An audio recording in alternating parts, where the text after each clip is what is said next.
우리 일상 속 숨겨진 이야기, 장애인, 비장애인의 경계를 넘어 서로를 이해하는 따뜻한 시간. 미랄보츠재단과 한국장애인고용공단, 그리고 스토리텔링 공모전 10회 일상부문 대상 수상자 이광형이 전하는 나만 몰랐던 이야기. 오늘 읽어드릴 저희 이야기는 20년 동안 조현병이라는 악기를 연주 중입니다.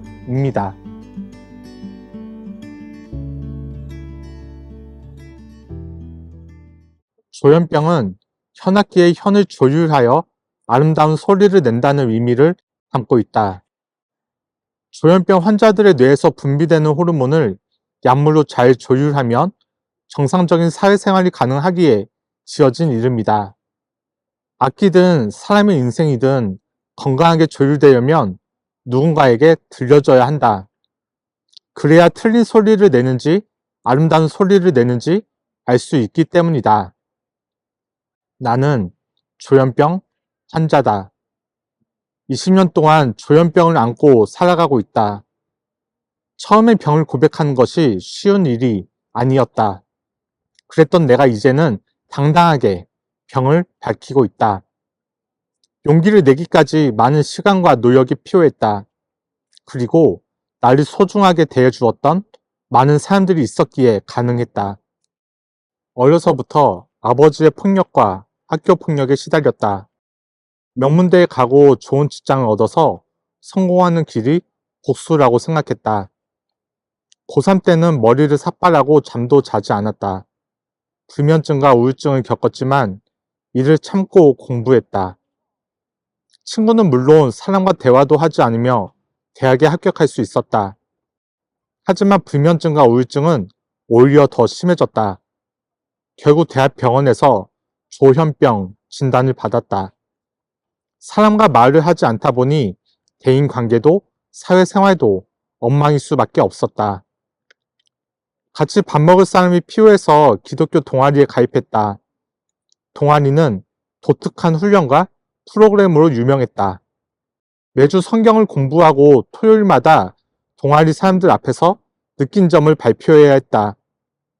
사실 자신의 인생을 되돌아보며 반성하는 고해성사와 비슷했다. 처음엔 걱정과 두려움이 앞섰다. 내 이야기를 듣고 나를 이상하게 생각하면 어쩌지? 하고 말이다. 나에게도 발표의 시간이 찾아왔다. 고개를 푹 숙이고 써내려간 원고를 읽기 시작했다.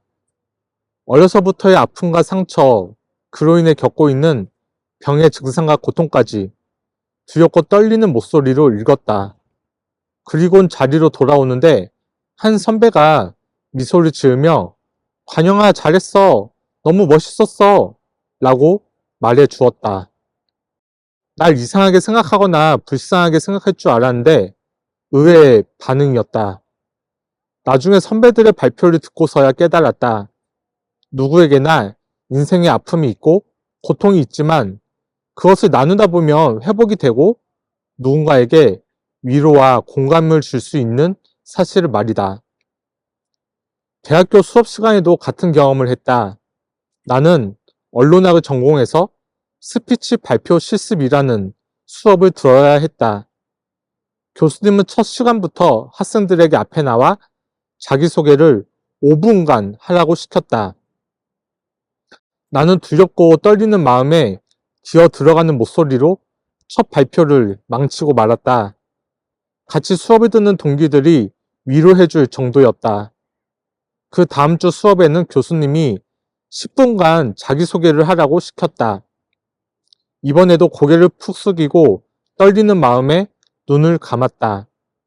다만 동아리 때 발표했던 경험을 살려 내 인생의 아픔과 상처, 조현병을 가진 사실까지도 가감없이 이야기했다. 발표를 마치자 점막이 흘렀다. 조심스레 눈을 떠서 교실에 앉아있는 교수님과 학생들을 쳐다봤다. 모두가 말없이 날 바라봤다. 그리고 앞에 앉은 한 학생이 박수를 쳤다. 이내 교실에 있는 교수님과 모든 학생들이 날 향해 박수를 쳐주었다. 그때 깨달았다. 사람에게 감동을 주는 방법은 말하는 기술이나 발음, 목소리가 아닌 가슴에서 우러나오는 진정성이라는 사실을 그때부터 매주 스피치 실습 시간이 기다려졌다. 말하는 것에 자신감이 붙었기 때문이다.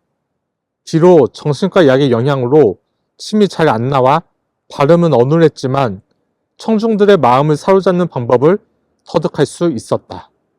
졸업 후 어느덧 시간이 흘렀다.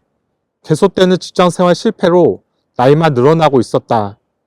그러다 우연히 한국장애인개발원의 장애인식 개선 강사 양성 과정을 알게 되어 지원했다. 처음엔 내가 사람들 앞에 서서 말하는 직업이 적성에 맞을지 고민됐다. 게다가 조현병 당사자로서 사람들에게 장애인식 개선 강의를 하는 게 과연 설득력이 있을지도 확신이 없었다. 하지만 대학 후배의 말 한마디가 큰 도움이 되었다. 형은 사람들 앞에 서는 것 자체가 컨텐츠예요. 이 말에 용기를 얻어 장애인식 개선 강사 양성 과정에 도전했다. 서류와 면접에 붙고 양성 과정에 임했다. 그 안에서도 정신장애 유형의 당사자는 나 하나였다. 신체장애 유형의 다른 강사 후보생들은 처음엔 나에 대한 편견과 고정관념이 있었다. 하지만 함께 강의 듣고 밥을 먹고 삶을 나누다 보니 조현병 환자도 다르지 않다는 걸 전할 수 있었다. 어느덧 양성 과정을 마친 뒤 영상 테스트를 받았다. 그때 하고 싶은 말들을 마음껏 내뱉었다.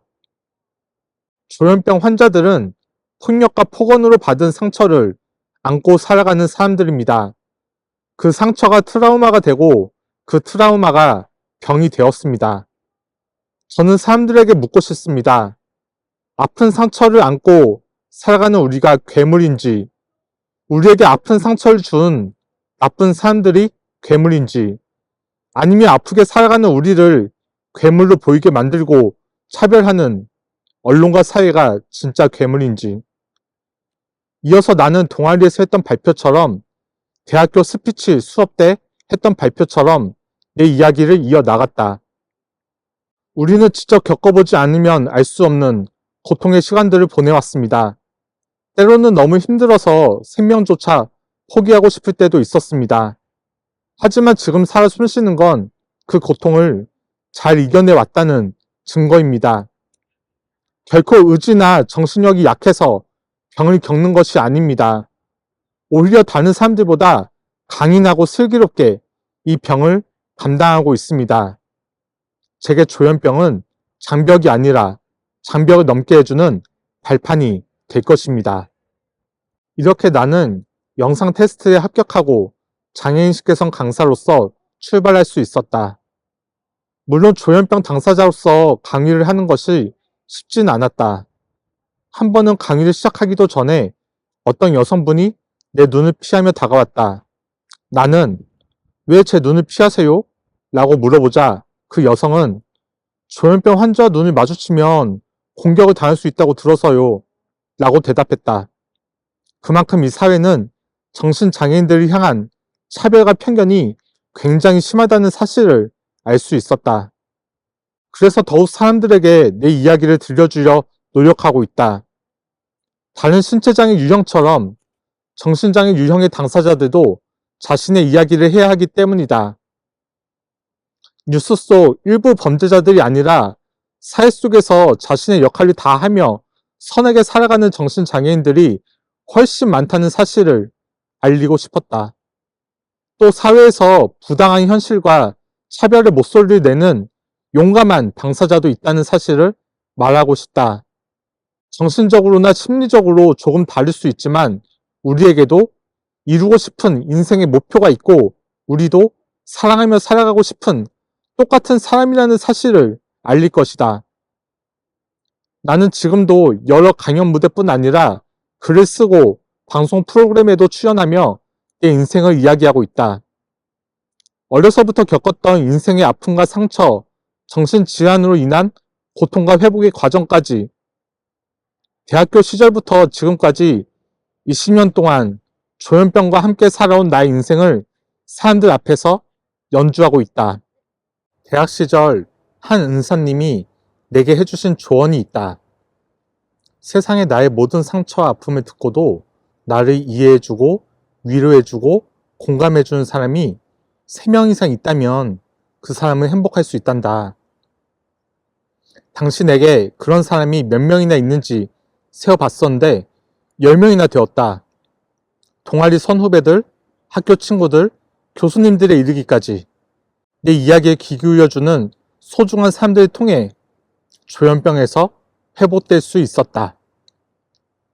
그리고 이제는 더 이상 셀 수 없이 많은 사람들이 강연을 통해 나의 이야기를 듣고 있다. 나는 이 순간도 삶의 연주를 통해 더욱 건강하게 조율될 것이며 앞으로도 행복한 삶을 살아갈 것이다. 저의 작품을 직접 읽어보았는데요. 어떠셨나요? 이렇게 카메라 앞에서 제가 쓴 글을 읽어보니 굉장히 어색하네요.